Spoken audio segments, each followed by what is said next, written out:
اسلام سے نہ بھاگو، راہ خدا یہی ہے۔ اے سونے والوں جاگو، شمس الضحیٰ یہی ہے۔ شکریہ۔ السلام علیکم۔ وعلیکم السلام ورحمۃ اللہ وبرکاتہ۔ میں ڈاکٹر مرحوم محمد یوسف شاہ صاحب جو کہ مشن پہ تھے نائجیریا، ہاں کرنل یوسف صاحب، ہاں جی، ہاں ان کے جو لڑکے ہیں یحییٰ خضر، ان کا میں کزن ہوں۔ ان کے کزن ہیں؟ ہاں جی، کس طرف سے؟ والد کی طرف سے؟ والدہ کی طرف سے۔ والدہ کی طرف سے؟ ہاں جی۔ اچھا ٹھیک ہے۔ میری ہمدردیاں، چونکہ میری والدہ صاحبہ جو ہیں وہ احمدی تھیں، جی تو میں شروع سے احمدیوں کے لیے لڑتا آ رہا ہوں، لیکن احمدی ہوں نہیں۔ ٹھیک۔ جہاں بھی کوئی ذکر ہوتا ہے کہ بھائی احمدی لوگ جو ہیں وہ کافر ہیں، یا وہاں روے میں حوریں ہوتی ہیں، یا یہ ہوتا ہے وہ ہوتا ہے، تو مجھے ڈیفینڈ کرنا پڑتا ہے، کیونکہ میں احمدیوں کو بڑے قریب سے لیکن جانتا والدہ کی خاطر؟ ہوں۔ ہاں جی،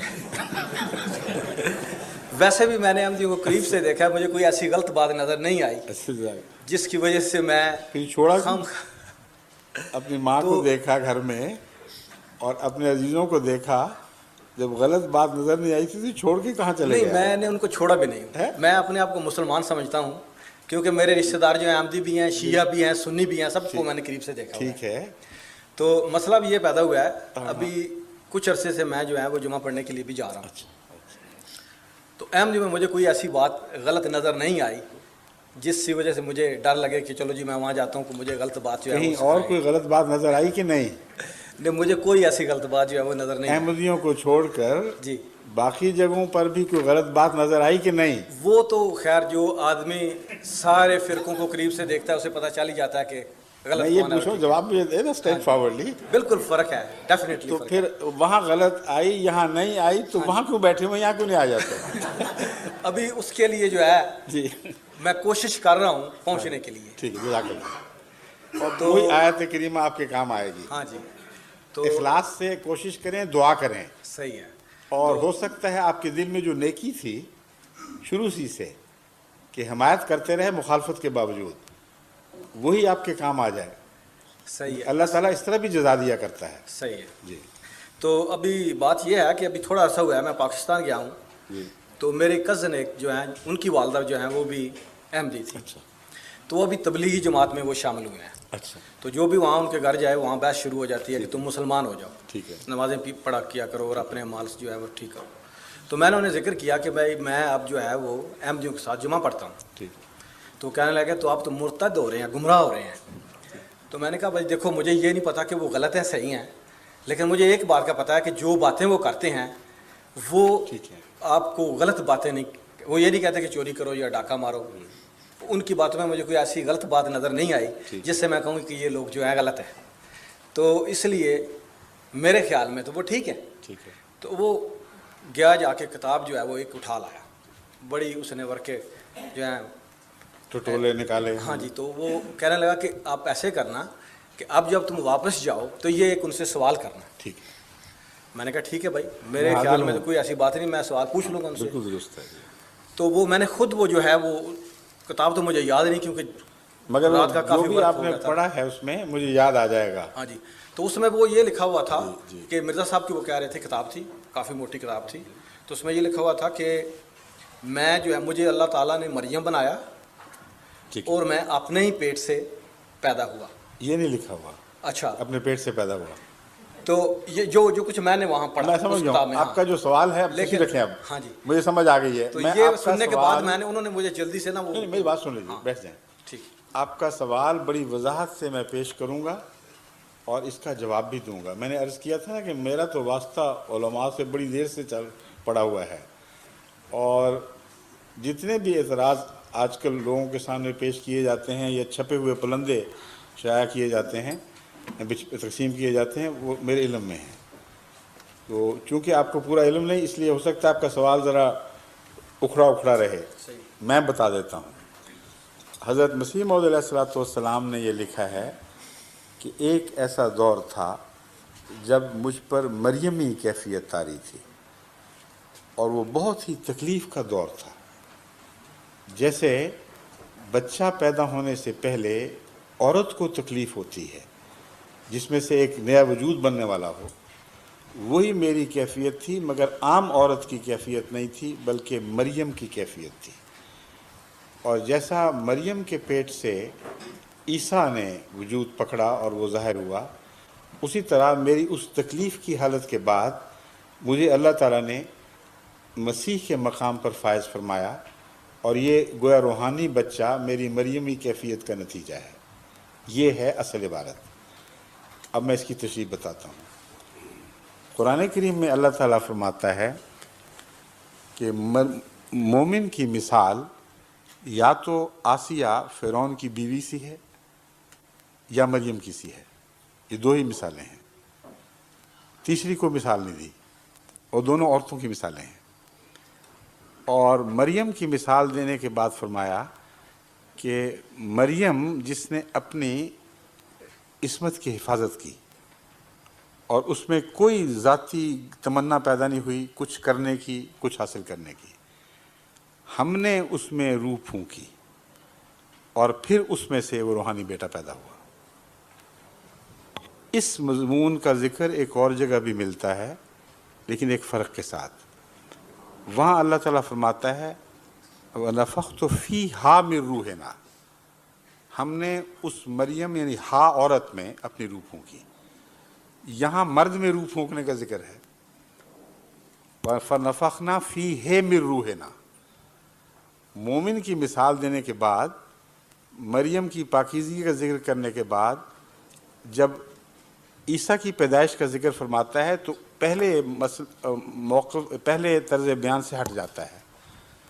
جہاں خالص مریم کا ذکر ہے اور مومن کی مثال نہیں، وہاں فرمایا ہے ہم نے اس عورت میں اپنی روح پھونکی۔ یہاں فرماتا ہے ہم نے اس مرد میں روح پھونکی۔ تو سوال یہ پیدا ہوتا ہے کہ مومن کیسے مریم ہو سکتا ہے اگر مریمی حالت اس پر طاری کبھی نہ ہو۔ مریمی حالت سے مراد حضرت مسیح علیہ السلام نے آگے تشریح بھی فرمائی، وہ مولوی چھوڑ دیتے ہیں اور گندگی کی طرف مائل ہوتے ہیں، کیونکہ جو چاہے جس طرح چاہے سلوک کرے کسی عبارت سے، وہ آتے ہیں اور بعض دفعہ بڑا تمسخر اڑاتے ہیں، اسی بات کو خوب ہنس کر اور مذاق سے بیان کرتے ہیں۔ ایک دفعہ مسجد اقصیٰ میں ہماری مجلس سوال جواب تھی جلسے کے دنوں میں، جلسہ سالانہ میں، چونکہ 1 لاکھ سے زیادہ آدمی آئے ہوئے تھے، اس لیے ہم مختلف جگہوں پہ میں رات کو اپنا وقت نکال کر اکٹھا لوگوں کے ساتھ سوال جواب کی مجلسیں لگایا کرتا۔ خلافت سے پہلے کی بات کر رہا ہوں۔ کراچی سے ایک بڑا بھاری وفد آیا ہوا تھا، 600 کے قریب غیر احمدی علماء اور دوسرے لے کے آئے ہوئے تھے۔ وہ یا وہ احمدی ملا کر تھے یا آپ کراچی کے ہیں ملا کر، کل کنٹینجنٹ جو جماعت کراچی کا تھا 600 کے قریب تھا، اس میں سے 300 کے قریب نان احمدی تھے، جو اتنی بڑی تعداد میں پہلے کبھی نہیں لائے گئے تھے وہاں سے۔ امیر صاحب نے مجھ سے فرمایا کہ تم سوال جواب کے لیے آ جاؤ، میں اجازت لے کر جلسے سے وہاں آ گیا۔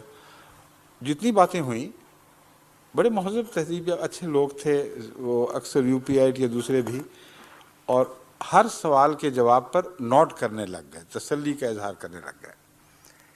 ایک مولوی صاحب کو میں نے دیکھا بڑے بے چین تھے، ان کو پسند نہیں آیا یہ ماحول، انتظار کر رہے تھے اپنی باری کے۔ آخر انہوں نے کھڑے ہو کے کہا کہ دیکھیے آپ نے بڑے سوال کے جواب دے دیے ہیں، مگر میرا بھی ایک سوال ہے، مجھے یہ بتایا جائے کہ جب مرزا صاحب مریمی حالت میں سے گزرے تو ان کے پیٹ میں کیسے کیسے واقعات رونما ہوئے، اور مریمی حالت کے دوران حیض بھی آتا تھا کہ نہیں، اور اگر آتا تھا تو وہ کیا کیا کرتے تھے اس حیض کو، اور پھر پیٹ میں بچہ کہاں بنا تھا، رحم میں مادر تو تھا کوئی نہیں۔ غرضی کہ بڑے لہک لہک کے انہوں نے اس مضمون کو خوب کھولا۔ جب ان کی تسلی ہو گئی تو میں نے کہا مولوی صاحب اب تسلی فرما لی آپ نے، جو اثر ڈالنا تھا ڈال لیا، میری بات سن لیں۔ آپ کے سوال کا جواب میں بعد میں دوں گا، میرا ایک ضمنی سوال ہے، پہلے اس کا جواب آپ دیں۔ قرآن کریم میں اللہ تعالیٰ، یہ قرآن کریم کا حوالہ ہے، مرزا صاحب کی اپنی بات نہیں ہے۔ قرآن کریم میں اللہ تعالیٰ نے مومن کی مثال دو طرح ہی سے دی ہے، یا فرعون کی بیوی سے یا مریم سے۔ مریم سے تو آپ بہت بدکے ہیں اور کبھی قبول کرنے کے لیے تیار نہیں کہ آپ پر مریمی حالت طاری ہو جائے، تو فرعون کی بیوی باقی رہ گئی۔ تو پھر آپ سمجھائیے کہ آپ مومن ہیں کہ نہیں؟ اگر ہیں تو فرعون نے آپ سے کیا کیا کچھ کیا اور کیسے آپ نے ازدواجی تعلقات قائم کیے اور بیوی کے فرائض ادا کیے، ایسا اس پر وہ بے چین ہوئے ہیں اور تڑپے ہیں مولوی صاحب کہ یہ کیا کہہ رہے ہو۔ میں نے کہا آپ حضرت مرزا صاحب کے متعلق جو ہم سب کے مطاع ہیں، قرآن کریم کی آیت کو نظر انداز کر کے پھپتیاں کس رہے ہیں۔ میں قرآن ہی کے حوالے سے آپ کو مجبور کر رہا ہوں، اب یہ کچھ مذاق کی بات نہیں ہے۔ اگر ظاہری معنی آپ نے لینے ہیں جس پر اصرار ہے، تو فرعون والے آسیہ فرعون کی بیوی والا حوالے سے بھی آپ کو بھاگنے کی کوئی گنجائش نہیں رہی۔ مومن ہیں کہ نہیں؟ مومن کی دو ہی مثالیں ہیں، مریم نہیں بن سکتے تو فرعون کی بیوی بننا پڑے گا، اور اگر مریم پہ لفظی اطلاق کریں گے آپ حالات کا تو فرعون کی بیوی کے اوپر بھی لفظی اطلاق ہوگا۔ اب بھاگ کے دکھائیں۔ وہ ساری مجلس جو پہلے خوب چسکے لے کے سن رہی تھی، وہ مولوی صاحب پہ الٹ پڑی اور وہ ہنسی مذاق شروع۔ میں نے کہا روک ٹھہر جائیں آپ، اب میں آپ کو مطلب بتاتا ہوں۔ دو ہی قسم کے مومن ہیں جن کی اللہ محمد رسول اللہ علیہ وسلم کے غلاموں سے توقع رکھتا ہے۔ ایک وہ مومن جن کے خلاف دنیا کے ذرائع استبداد ہر طرح سے ان کو تنگ کرتے ہیں، ان کا جینا حرام کر دیتے ہیں۔ اللہ تعالیٰ فرماتا ہے کہ میرے بندے مومن جو محمد رسول اللہ علیہ وسلم کے غلام ہیں، ان کو کم سے کم فرعون کی بیوی کا نمونہ تو دکھانا چاہیے۔ وہ ایک ایسے جابر بادشاہ کی تابع تھی جو خطرناک دشمن تھا موسیٰ کا، اور وہ بیوی اسی موسیٰ پر ایمان لے آئی جو گھر میں پلا تھا، اور فرعون کے استبداد کی اس نے کچھ پرواہ نہیں کی، خدا کے حضور گریہ ازاری کرتی رہی، لیکن ایک لمحہ کے لیے بھی اپنے ایمان سے پیچھے نہیں ہٹی۔ تو عام مومن تو اس قسم کے خطرناک حالات کا تصور بھی نہیں کر سکتے، کیونکہ اتنا جابر بادشاہ اور کبھی کوئی نہیں گزرا جس کا قرآن نے ذکر کیا ہو۔ تو کم سے کم فرعون کی بیوی بن کے دکھا دو، اپنے ایمان کی حفاظت کرو، دنیا کی پرواہ نہ کرو۔ اور اعلیٰ درجے کے مومن وہ ہیں جن میں روحانی ترقی کی نفسانی خواہش کوئی نہیں ہوتی، وہ ادنا سی بھی تمنا نہیں رکھتے کہ ان کو اعلیٰ مراتب نصیب ہوں۔ وہ خالصتاً اللہ کے لیے وقف رہتے ہیں، جیسے مریم وقف تھی، کسی غیر نے اس کو چھوا نہیں، یعنی شیطان کی لمس سے یہ مومن پاک ہوتے ہیں، اور ان کے اندر سے جو روحانی بچہ پیدا ہوتا ہے وہ شیطانی لمس سے نہیں ہوتا بلکہ اللہ کی روح سے پیدا ہوتا ہے۔ اور اسی لیے وہاں یہ نہیں فرمایا کہ مریم میں روح پھونکی، بلکہ اس مرد میں روح پھونکی، یعنی مومن کی طرف اشارہ کر دیا۔ تو میں نے کہا یہ واقعہ تو ہو گیا ہے۔ حضرت مسیح موعود علیہ السلام کی زندگی پر نظر ڈال کے دیکھیں، آپ کو کسی روحانی درجے کی کوئی تمنا نہیں تھی، آپ تو دنیا سے منہ موڑ کے گوشہ نشین ہوئے بیٹھے تھے۔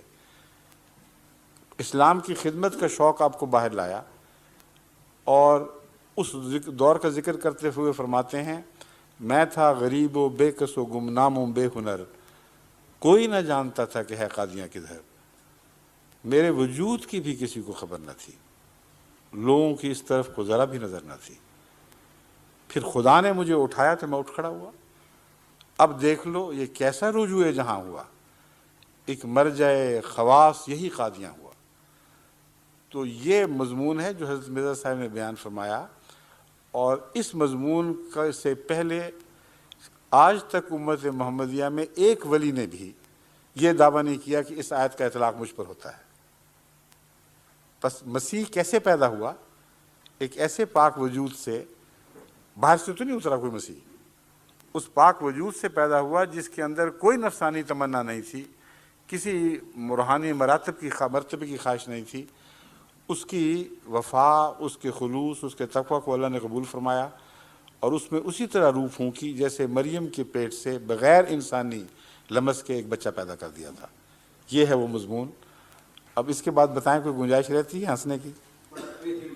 جزاکم اللہ. ایک چھوٹا سا سوال ہو رہا ہے. یہ فرمائیے. وہ حضور مسیح موعود کے بارے کہ انہوں نے یہ زبانیں جو ہیں فارسی، عربی، اردو وغیرہ یہ کیسے سیکھیں اور کہاں سے سیکھیں؟ عرض کرتا ہوں، جتنے بھی انبیاء ہیں خدا کے پہلے، ان کو کوئی زبانیں آتی تھیں کہ نہیں؟ کہاں سے سیکھتے تھے؟ اللہ تعالیٰ سے. اپنے ماں باپ سے. ہاں جی، رسول اللہ صلی اللہ علیہ وسلم نے زبان کہاں سے سیکھی تھی؟ اپنے ماں باپ سے، صحیح. ماحول سے.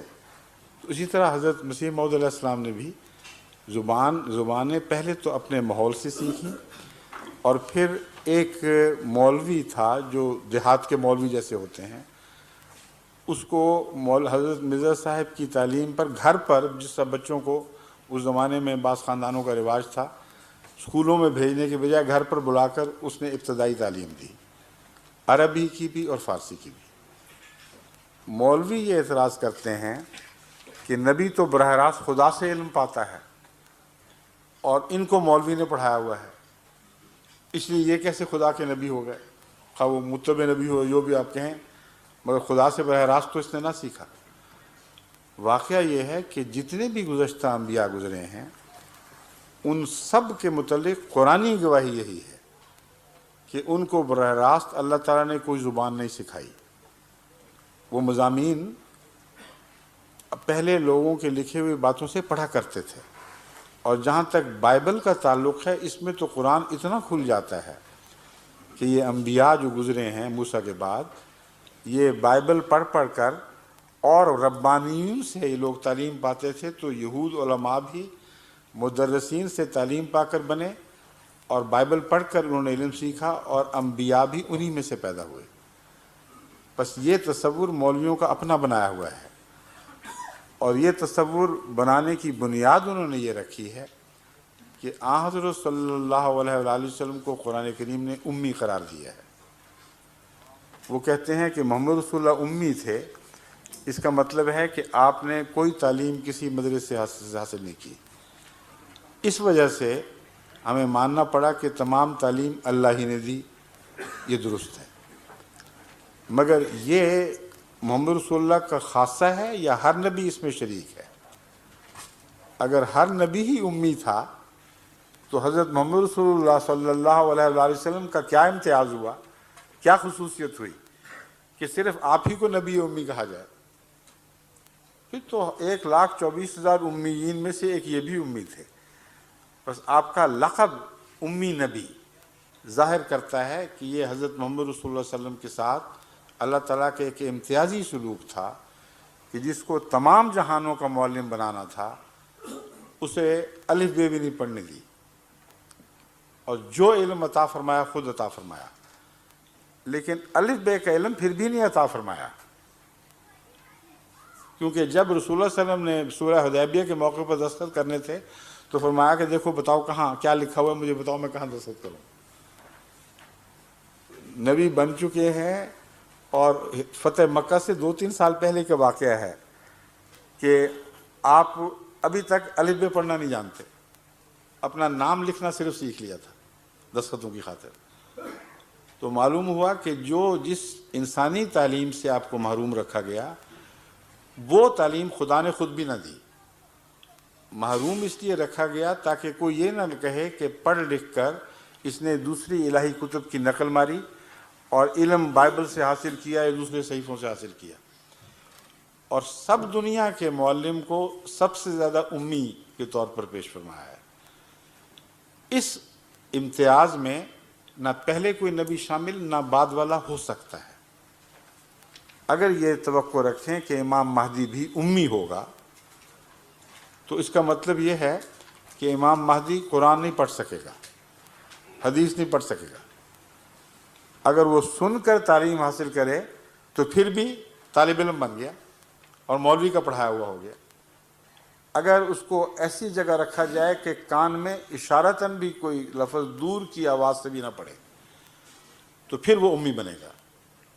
تو کیا اس پر قرآن دوبارہ نازل ہوگا؟ کیا احادیث اس پر دوبارہ نازل ہوں گی؟ اس لیے یہ تصور ہی جاہلانہ ہے کہ مرزا صاحب نے مولوی سے تعلیم حاصل کر لی. ہر نبی تعلیم حاصل کرتا تھا، امی صرف محمد رسول اللہ صلی اللہ علیہ وسلم نہیں ہے.